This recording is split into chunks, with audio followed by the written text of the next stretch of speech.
Dear students, आज आपण अच्युत गोडबोले यांनी लिहिलेला व्हायेजिंग टुवर्ड्स एक्सलन्स हा आत्मकथनपर पाठ अभ्यासणार आहोत.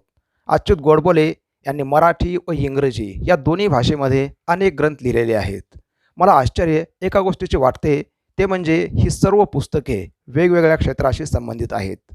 जसे की मानसशास्त्र, विज्ञान, अर्थशास्त्र, गणित, संगीत, साहित्य, चित्रपट या सर्वच विषयावरती त्यांनी अनेक उत्कृष्ट ग्रंथ लिहिलेले आहेत. मुसाफिर, मनात, किमयागार, अर्थात, गणिती, नादवेद, जुफुर्जा, लाईमलाईट हे त्यांचे काही प्रसिद्ध ग्रंथ आहेत. I think the writer Achyut Godbole is an example of excellence. His life story is a voyage towards excellence. सोलापूरमधील एका मध्यमवर्गीय कुटुंबातील मुलगा, chemical engineer, general manager of Patni computers, एक प्रसिद्ध लेखक, असा गोडबोले यांचा जीवन प्रवास आहे. अनेक जीवनमूल्य शिकवणारा हा एक प्रेरणादायी पाठ आज आपण अभ्यासूया. Open your textbook, see page number 78. या ठिकाणी लेखक अच्युत गोडबोले यांचा दिलेला परिचय पहा. Achyut Godbole, born in 1950, is well known for his writings in Marathi and English. He is a prolific writer in various genres and has produced numerous original works as well as adaptations of works from other languages into Marathi. लेखक श्री अच्युत गोडबोले यांचा जन्म 1950 साली झाला. ते मराठी व इंग्रजी या दोन भाषेमध्ये लेखन करतात. और we may call him bilingual writer, म्हणजेच दोन भाषांमध्ये लिखाण करणारा लेखक. He is also a prolific writer in various genres. Prolific writer म्हणजे writer producing a lot of works, lot of books. इथं म्हटलं पहा व्हेरियस जार्स. जार्स म्हणजे साहित्य प्रकार. वेगवेगळ्या साहित्य प्रकारामध्ये त्यांनी लिखाण केलेलं आहे. तसेच इतर भाषेतील जे काही साहित्य आहे ते सुद्धा त्यांनी मराठीमध्ये भाषांतरित केलेलं आहे. His writing style is informative and yet very informal. He became a chemical engineer from IIT Mumbai in 1972 and headed top management positions in companies of great repute. त्यांच्या जीवनाविषयी सांगत असताना इथं दिलेली माहिती पहा. His writing style is informative and at very informal. त्यांची जी काही रायटिंग स्टाईल आहे ती कशी आहे? इन्फॉर्मेटिव्ह, लोकांना काहीतरी ज्ञान देणारी, माहिती देणारी अशा प्रकारे त्यांची भाषाशैली आहे. आणि त्याचसोबत ही भाषाशैली अगदी इनफॉर्मल आहे. अगदी अनौपचारिक पद्धतीने लेखक आपले विचार या पुस्तकाच्या रूपातून मांडतो. He became a chemical engineer from IIT Mumbai in 1972. आणि 1972 साली IIT मुंबईमधून ते केमिकल इंजिनियर झाले. आणि यानंतर जे काही व्हेरियस मॅनेजमेंट कंपनीज आहेत किंवा कम्प्युटर कंपनीज आहेत यामध्ये त्यांनी अगदी मोठ्या पदावरती काम केलेलं आहे. This autobiographical sketch penned by Achyut Godbole depicts his journey from a middle class school boy to a famous writer. आपला हा पाठ म्हणजे लेखकाने लिहिलेलं एक आत्मकथनपर लिखाण आहे. इथं म्हटलं पहा ऑटोबायोग्राफिकल स्केच. आणि इथं म्हटलं पहा की या संपूर्ण पाठामध्ये लेखकाचा जो काही प्रवास आहे, जीवन प्रवास आहे, एक मध्यमवर्गीय मुलगा ते लेखक म्हणून केलेला प्रवास असेल यासंबंधी माहिती आपल्याला मिळते. ही was a successful general manager of Patni computer systems. He headed many other reputed companies and later became a famous writer. आणि हे जे काही he was general manager of Patni Computer Systems. पुढे म्हटलं पहा he headed many other reputed companies and later became a famous writer. अनेक कंपन्यांमध्ये मोठमोठ्या पदावरती काम केल्याच्या नंतर एक प्रसिद्ध लेखक म्हणून अच्युत गोडबोले हे उदयाला आले. The present write up discusses his quest for excellence, how he developed a thirst for knowledge. He discusses at length the ingredients or essentials of success and the ways to achieve it. आणि या पाठामध्ये लेखक स्वतःविषयी माहिती सांगत असतानाच the writer's quest for excellence, quest means search for excellence. Excellence excellence means the quality of being very good. आणि एखादं काम करत असताना त्यामध्ये उत्कृष्टपणा कशा प्रकारे आला पाहिजे, याचा लेखक नेहमी प्रयत्न करतो. किंवा थर्स्ट फॉर नॉलेज, ज्ञानाविषयी असलेली ओढ किंवा उत्कृष्टतेविषयी असलेली ओढ किंवा यशस्वी होण्यासाठी कोणते घटक लागतात, अशा अनेक जीवनाविषयीच्या गोष्टीविषयी इथं आपण माहिती मिळवू शकतो. Now come to the text. आता प्रत्यक्ष आपण टेक्स्टकडे येऊया. Voyaging towards excellence. You know, voyage means journey. हा जो काही जीवन म्हणजे जीवन प्रवास आहे, या जीवन प्रवासामध्ये उत्कृष्टतेकडे वाटचाल, अशा प्रकारे दिलेलं हे पाठाचं टायटल आहे. I had a very simple upbringing. We were a lower middle class family. Our 300 square feet house did not even have basic amenities such as a fan, a refrigerator, a geyser, a dining table, a gas stove, live alone, an air conditioner or a car. या ठिकाणी लेखक स्वतःच्या कुटुंबाविषयी आणि बालपणाविषयी माहिती सांगत आहे. लेखक सांगतो पहा, I had a very simple upbringing and we were from lower middle class family. आणि लेखकाचं कुटुंब हे अगदी कनिष्ठ मध्यमवर्गीय या प्रकारचं होतं आणि अगदी साधेपणानं लेखकाचं बालपण व्यतीत झालेलं आहे.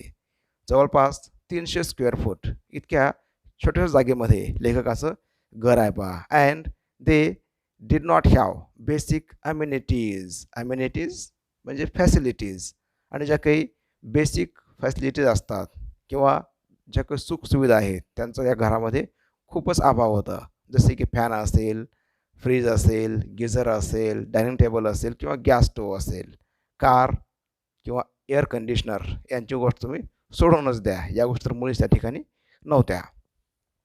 It was only when I entered the college that I got a watch and we got a dining table and a gas stove at home. Nevertheless, culturally, I had a rich childhood.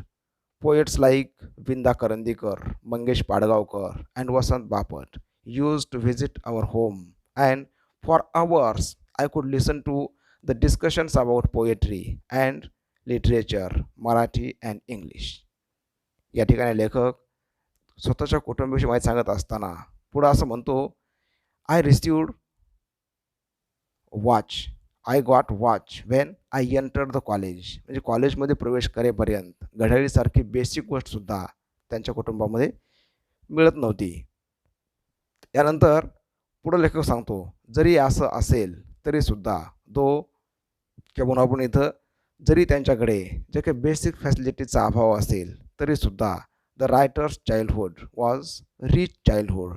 इथे लेखक म्हटलं पहा, हे जे काही बालपण आहे ते अतिशय आनंदामध्ये गेलं, ते बालपण अतिशय कसं समृद्धीमध्ये गेलं. तर इथं म्हटलं पहा, there is one question, what does rich childhood mean. Now this question is personal response type question. Rich childhood म्हणजे काय.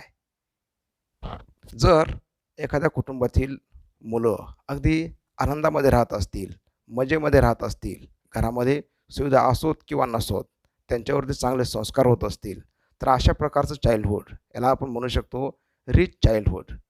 किंवा तुम्ही याचं उत्तर वेगळ्या प्रकारे काही देऊ शकाल. The writer had rich childhood culturally. सांस्कृतिकदृष्ट्या लेखकाचं बालपण अगदी समृद्ध होतं. पुढं म्हटलं पहा, poets like Vinda Karandikar, Mangesh Padgaonkar, Vasant Bapat would visit the writers home. प्रसिद्ध कवी जसे की करंदीकर, पाडगावकर, वसंत बापट लेखकाच्या घरी भेटी देत आणि अनेक घंटे ते इंग्रजी व मराठी साहित्यावरती चर्चा करत. They used to talk about Keshavsut, Mardhekar, Shakespeare, Charles Dickens and Thomas Hardy. I did not fully understand their discussions in depth, but I was immensely impressed. आणि ही जी काही आलेली मंडळी आहेत, साहित्यिक मंडळी, ते Keshavsut, Mardhekar, Shakespeare, Charles Dickens, Thomas Hardy अशा इंग्रजी व मराठी साहित्यातील प्रसिद्ध लेखकाबद्दल चर्चा करत आणि या संपूर्ण चर्चेचा लेखकाच्या मनावरती खूप मोठा प्रभाव पडला. इथे लेखक सांगतो पहा, I was immensely impressed. We also were lucky to have Pandit Kumar Gandharv, Pandit Bhimshen Joshi, Pandit Jashraj visit our place and talk about Indian music till late night or sometimes dawn. This is how and why I developed my interest in literature and music during my school days. आणि लेखकाच्या घरी फक्त साहित्यिकच नाही तर जे काही संगीतकार आहेत ते सुद्धा भेटी देत असत आणि जे काही इंडियन म्युझिक असेल याविषयी ते चर्चा करत असत आणि संपूर्ण चर्चा ऐकून साहित्यिकाची असेल किंवा संगीतकारांची असेल लेखकाच्या मनावरती खूप मोठा प्रभाव पडला आणि लेखकाला साहित्य व संगीत या दोन्ही विषयाबद्दल खूप गोडी वाटू लागली. I did not and even today don't understand the grammar of music, but I began to love it tremendously since then. लेखक पुढे सांगतो की मला हे साहित्य किंवा संगीत याची जी काही मूलभूत गोष्टी आहेत त्यांचं जरी ज्ञान नसेल तरीसुद्धा I began to love it tremendously, तरी मी साहित्य व संगीत यांच्याविषयी आवड निर्माण झाली आणि यांच्यावरती मी खूप आजही प्रेम करतो. इथं म्हटलं पहा ट्रिमेंडसली म्हणजे to a very great extent. या ठिकाणी विचारलेले आणखी दोन प्रश्न आहेत पहा. How do arts, music and literature enrich our lives. कला, संगीत आणि साहित्य कशा प्रकारे आपल्या आयुष्याला समृद्ध बनवतात, हा प्रश्नसुद्धा आहे पर्सनल रिस्पॉन्स. मग तुम्ही सांगू शकाल arts, music and literature speak about human life. We learn what is life, how to live life. So these arts, music and literature, these things are very important in our lives. पुढचा प्रश्न आहे पहा, why should you study any subject. तुम्ही एखादा subject किंवा एखादा विषय का अभ्यास करता. मग इथं तुम्हाला जे उत्तर योग्य वाटेल ते सांगू शकाल. जसे की तुम्ही ते सांगू शकाल I have interest in particular subject so I study that subject. किंवा तुम्ही सांगू शकाल I learn these subjects because I have to learn. बरेचसे विषय हे आपल्यावरती लादलेले असतात, आवड असो किंवा नसो ते आपण अभ्यासत असतो. पुढचा भाग पहा आता. Most of the times the topics of discussion at our home were about music, literature, paintings, sculptures etc. I could listen to the discussions about Van Gogh, Mozart and Michelangelo etc. आणि लेखकाच्या सांगण्यानुसार की घरामध्ये बऱ्याच वेळा संगीत, साहित्य, चित्रकला, मूर्तिकला याविषयी चर्चा घडत असत आणि सर्व चर्चा लेखकाच्या कानावरती पडत असे. इथं म्हटलं पहा I could listen to the discussions about Van Gogh, Mozart, Michelangelo etc. यांच्या संबंधी सुद्धा माहिती लेखकाला मिळत असे. It was because of such a milieu around me that I had a firm belief which I still hold that all arts are equally, if not more, important in our lives than science or technology. आणि या संपूर्ण गोष्टींचा हे जे काही social milieu MILIEU milieu means setting or social environment, हे जे काही सामाजिक एन्व्हायरमेंट, सोशल एन्व्हायरमेंट किंवा सामाजिक वातावरण लेखकाच्या अवतीभोवती होतं याचा खूप मोठा प्रभाव लेखकाच्या मनावरती पडलेला आहे. आणि लेखक सांगतो की या संपूर्ण गोष्टीवरून लेखकाला जाणीव झाली की आपल्या आयुष्यामध्ये विज्ञान व तंत्रज्ञान यासोबतच साहित्य, संगीत, चित्रकला, मूर्तिकला या गोष्टींनासुद्धा महत्त्व आहे. कोणताही विषय किंवा कोणतीही फॅकल्टी किंवा कोणतीही स्ट्रीम ही कमी महत्त्वाची नाही. अशा प्रकारचे संस्कार या लेखकाच्या बालमनावरती झालेले आहेत. I had learned from my childhood that money does not mean everything in life. It is necessary, but if at all there is something which enriches our lives and puts meaning to our existence, it is the arts, music, and literature. आणि लेखक इथं सांगतो की अगदी बालपणीच मला समजलं होतं, money does not mean everything in life. आयुष्यामधलं सर्व काही म्हणजे पैसा आहे असं नाही. तर आपलं जे काही आयुष्य समृद्ध करणाऱ्या गोष्टी आहेत त्या गोष्टी म्हणजे कला, संगीत आणि साहित्य. या गोष्टी अतिशय महत्त्वाच्या आहेत. याच गोष्टीमध्ये जीवनाचं प्रतिबिंब दिसतं. जीवन म्हणजे काय, जीवन कसं जगलं पाहिजे, अशा प्रकारच्या तात्विक गोष्टी तुम्हाला साहित्यामध्ये किंवा संगीतामध्ये तुम्ही शिकू शकता. तुम्ही जीवनाचा खरा आनंद या कलेच्याद्वारेच घेऊ शकता. This is not to say that I did not like science or mathematics. In fact, I loved these subjects. However, I did not study them only for scoring maximum marks in the examinations. लेखक पुढे सांगतो की जरी मला साहित्य, संगीत, कला आवडत असतील तरीसुद्धा याचा अर्थ असा नाही की मला विज्ञान, तंत्रज्ञान किंवा गणित आवडत नव्हतं. लेखकाला गणित किंवा विज्ञान हे सुद्धा आवडत होते, परंतु फक्त मार्क्स घेण्यासाठी लेखक याविषयी तयारी करत नव्हता. I use to study these subjects or any subjects for that matter for its inherent beauty. हे जे काही प्रत्येक विषयामधलं सौंदर्य आहे, इथं म्हटलं पहा inherent beauty. Inherent means existing in something as permanent. प्रत्येक विषयामध्ये जे काही गोडी आहे, जे काही सौंदर्य आहे ते अनुभवण्यासाठी लेखक हे कोणते विषय अभ्यासत होता. I found Newton's law of motion beautiful and Pythagorean theorem elegant. I loved solving problems of physics and mathematics of the ninth standard when I was in the 7th, not to show off, but just because I used to get involved in solving them. लेखक विज्ञान सांगत असताना असं म्हणतो की Newton's law हा जो काही न्यूटनचा नियम आहे तो लेखकाला अगदी सुंदर वाटत होता. जो काही पायथागोरियन थेरम आहे तो सुद्धा वाटत होता एलिगंट. एलिगंट म्हणजे दिले बा मिनिंग इथं graceful or stylish in appearance or manner, म्हणजेच आकर्षक. म्हणजे या ठिकाणी न्यूटन्स लॉ असो की पायथागोरसचा थेरम असो, लेखकाला या गोष्टी अगदी आकर्षक, सुंदर वाटत होत्या. आणि पुढं म्हटलं पहा, लेखक जेव्हा 7वीच्या वर्गामध्ये शिकत असते त्यावेळी तो 8वी किंवा 9वीमधील जे काही फिजिक्स, मॅथमधले प्रॉब्लेम्स आहेत ते सोडवण्याचा तो प्रयत्न करत असे. आणि याचं कारण एकच होतं. कोणतं कारण होतं? The writer loved doing these activities. आणि अशा कृती करण्यामध्ये लेखकाला खूपच आनंद वाटायचा किंवा मजा वाटायची, गंमत वाटायची. I used to love problem solving and used to enjoy finding out the most elegant method of solving them. Obviously, these problems were not a part of the curriculum, but I enjoyed the whole process.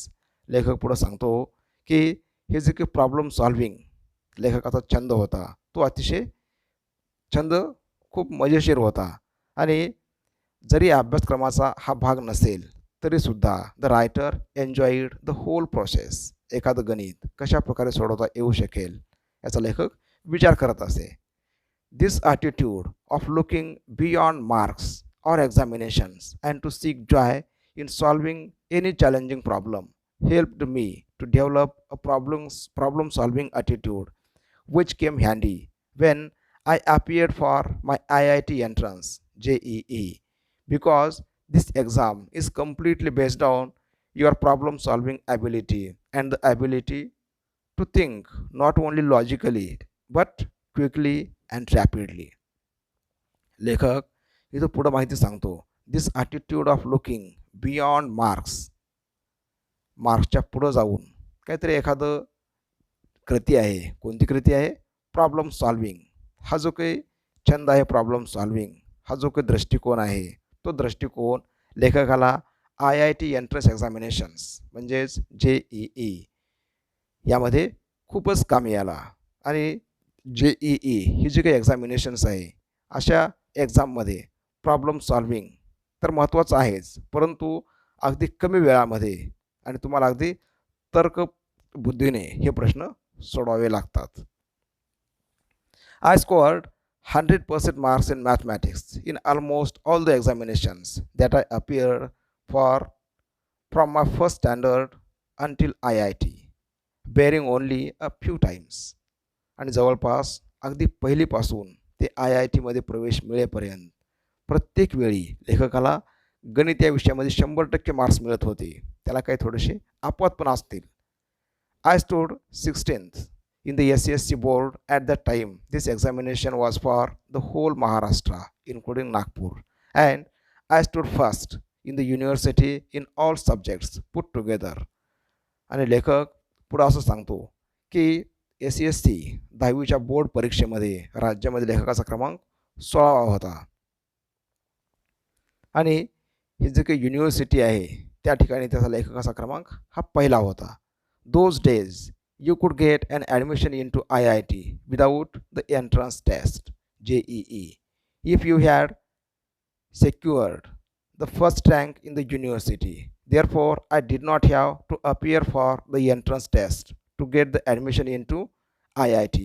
आणि त्यावेळी एक नियम होता की जो विद्यार्थी युनिव्हर्सिटीमध्ये पहिला असेल त्या विद्यार्थ्याला एंट्रन्स टेस्ट म्हणजे JEE देण्याची गरज नव्हती. But nobody in Solapur told me about it, for I doubt if anybody in Solapur even knew about this rule. परंतु लेखकाला अशी माहिती कुणीही सांगितली नाही की युनिव्हर्सिटी टॉपरसाठी एंट्रन्स देण्याची गरज नाही. Therefore, I appeared for the entrance examination and I secured a very good rank in the same. लेखक JEE एक्झामसाठी अपियर होतो व त्यामध्ये अगदी चांगले गुणसुद्धा मिळवतो. I was quite happy getting in to IIT, but my joy was short lived. At Solapur I had not seen any building which was more than 3 stories. Mumbai however was full of sky स्क्रॅपर्स.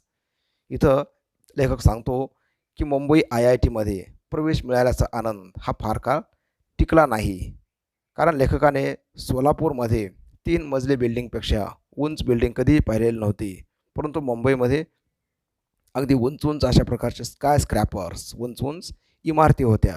हा जो काही वातावरण बदल आहे तो लेखकाला फारसा रुचला नाही.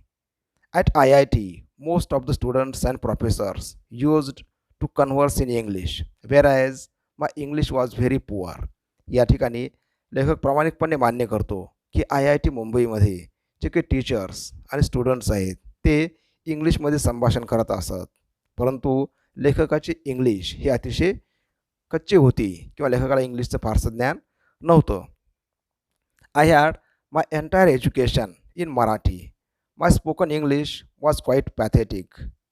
Not only did I have a very weak vocabulary, but my pronunciation also was terrible, and my construction of English sentences very awkward to say the least.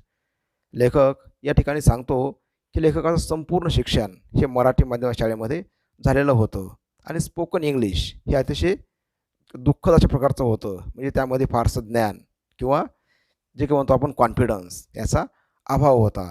फक्त शब्दसंग्रहच नाही तर उच्चार, सेंटेन्स कन्स्ट्रक्शन या सर्व गोष्टीमध्ये लेखक अतिशय पिछाडीवरती होता.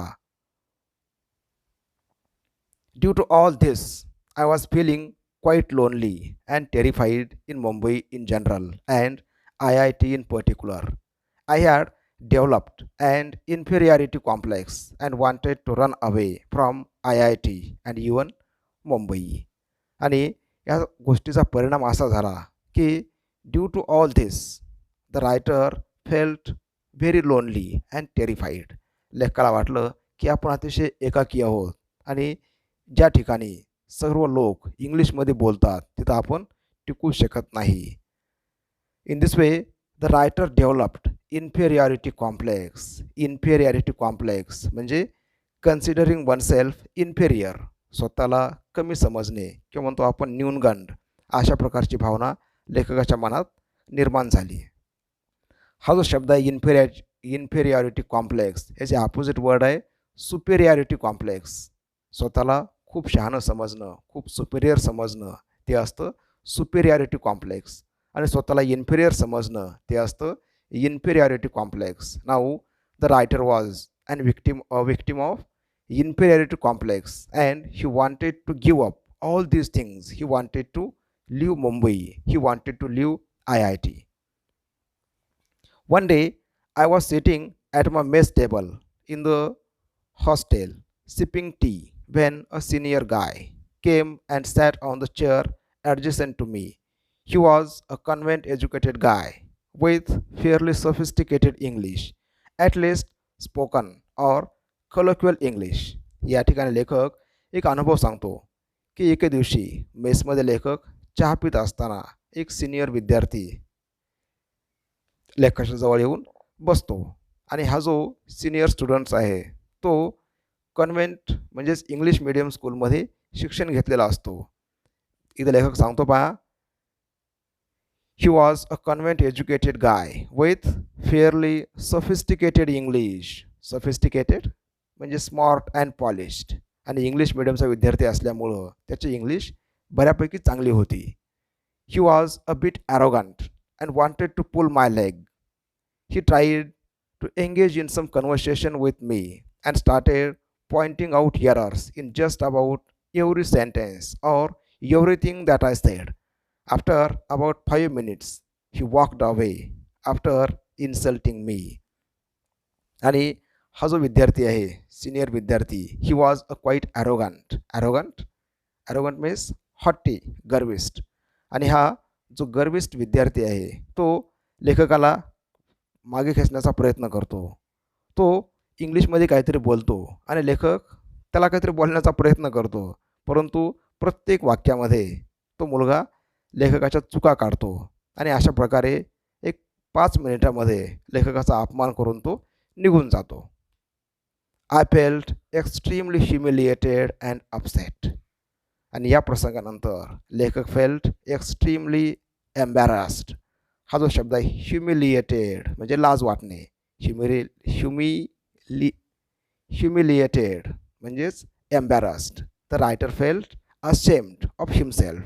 ही बिकेम अपसेट. तो अतिशय नाराज होतो, तो अतिशय निराश होतो की आपला खूप अपमान झालेला आहे.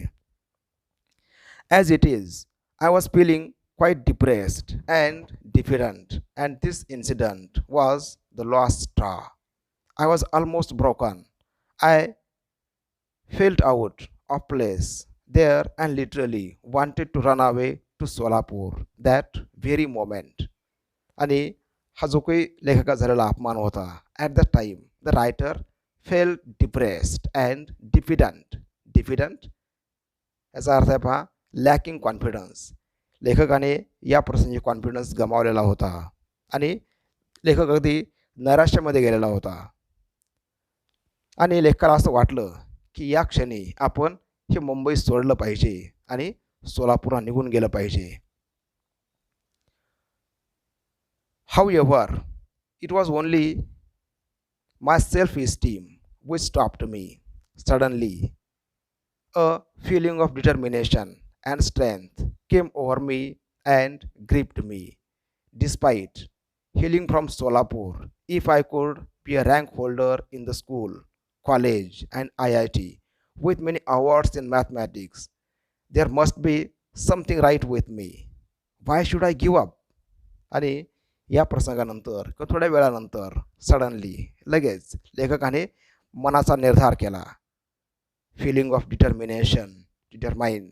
अगदी लेखकाला असं ठामपणे वाटलं की मी जरी इंग्लिशमध्ये कच्चा असेल तरीसुद्धा I am a rank holder in the school.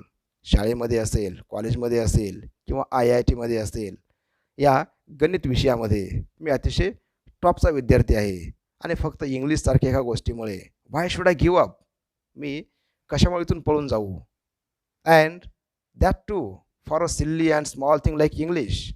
I was not to give up anymore. And I determined to fight back.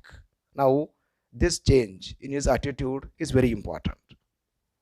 अगदी निराशेमध्ये असताना सुद्धा लेखक विचार करतो की मी इथून पळून जाणार नाही. I determine to fight back आणि मी आता याचा सामना करणार म्हणजेच मी पुन्हा अभ्यास करणार आणि इंग्लिशमध्ये फ्लुएंट बोलणार अशा प्रकारचा पॉझिटिव्ह विचार लेखक इथं करतो. As I climbed the stairs of my hostel room, my plan was ready in my mind.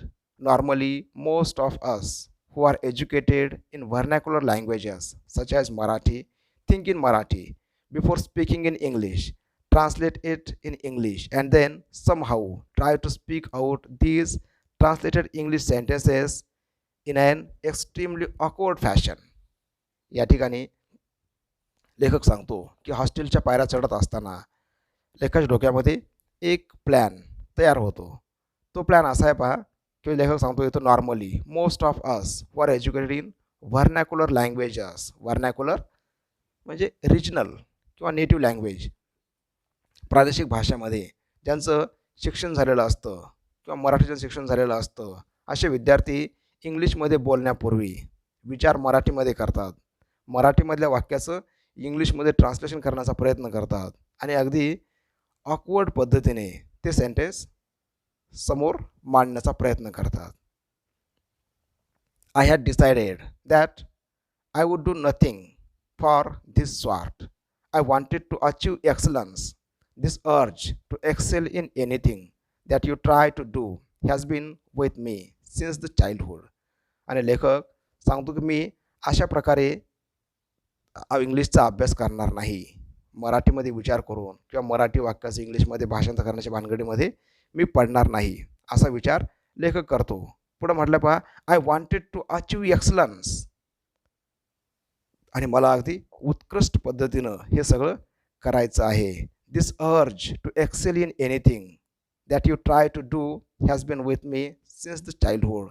आणि लहानपणापासूनच लेखकाला अगदी हे जे की उत्कृष्ट असा ध्यास होता आणि हाच प्रयत्न इथं सुद्धा लेखक करतो. Whether I would succeed in this or not, I always set my aims high. In this case too I wanted to speak excellent, elegant and fluent English. आणि लेखक इथे विचार करतो किंवा सांगतो पहा, I always set my aims high. माझे ध्येय, माझे उद्दिष्टी, माझे स्वप्न हे नेहमी उच्च असतात. आणि या गोष्टीमध्ये सुद्धा स्पोकन इंग्लिशमध्ये सुद्धा लेखक असा विचार करतो अगदी उत्कृष्ट पद्धतीनं आणि फ्लुएंट इंग्लिश मी शिकणार आहे. The first thing I did was to start reading English newspapers and English novels. I studied etymology and phonetics and studied the roots of the words and how to pronounce them.